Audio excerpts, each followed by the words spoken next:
Thank you for joining in, and for today's video I am going to be reviewing some of these Caran D'Ache watercolor crayons. I picked them up a while ago from Jackson's Art, and I think I forget, I think I bought about 16 different colors, somewhere close to that. And I'm going to be trying out a few of them for you today. I've been using them a lot, so I kind of got a feel for them. And I think, in my opinion, these would be really great for illustrators. That's why I chose to do a quick demonstration here about some food illustration to show how they perform. I would not recommend these for large areas just because I think it would be too time consuming and you'll probably wear down the crayon. But like you can see here, I'm just putting some down and leaving some areas on the frosting there where I want a little bit lighter. So you would basically use these like a colored pencil, only in my opinion, I think these are a lot better. The colors are a lot more vibrant and they also blend really smoothly.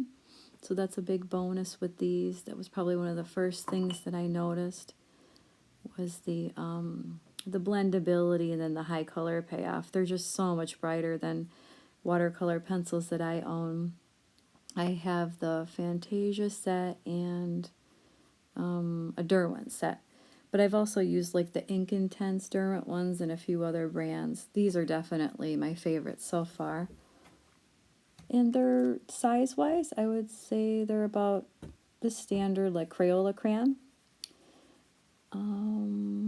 They go down really smoothly like I'm showing there, and I do show how to blend like two different colors down here for some shading in the shadow areas so you can see how well they mix together.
And right here I am showing a different way that I found out how to use these. When you're sharpening them, instead of being wasteful and throwing it away, you can put your little shavings of these crayons, and that's a half pan little watercolor square there, and I'm adding some drops of water and then just letting it dissolve.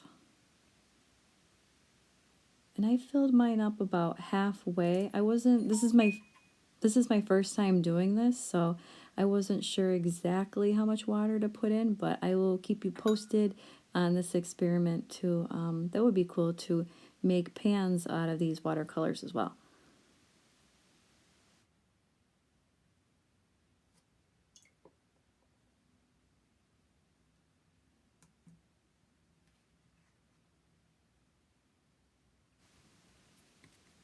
Right here I did allow for some drying time, and I'm going to go ahead with some more details on the last image here of the cupcake.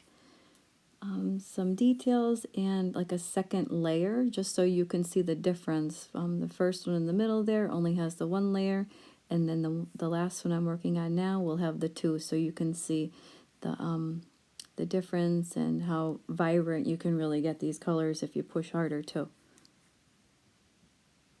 But I always recommend going light and then a little bit darker, because if you go too dark too soon, then you have a hard time going back.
Overall, I really enjoy working with these watercolor crayons, and like I said before, I got mine at Jackson's Art. I bought mine all individually, but I will leave a link down below to an actual set that if anybody's interested, you can check it out, and you can certainly look at all the individual colors as well at the Jackson's Art.